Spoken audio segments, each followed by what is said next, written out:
कमलाकुचूचुककुङ्कुमतो नियतारुणितातुलनीलतनो honey, pure honey, कमलायतलोचनलोकपते विजयी भव वेङ्कटशैलपते milk, pure cow's milk, कमलाकुचूचुककुङ्कुमतो नियतारुणितातुलनीलतनो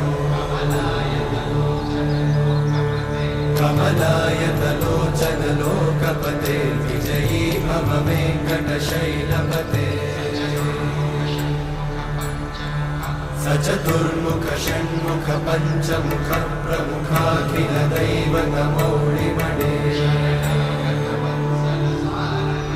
शरणागत वत्सल सार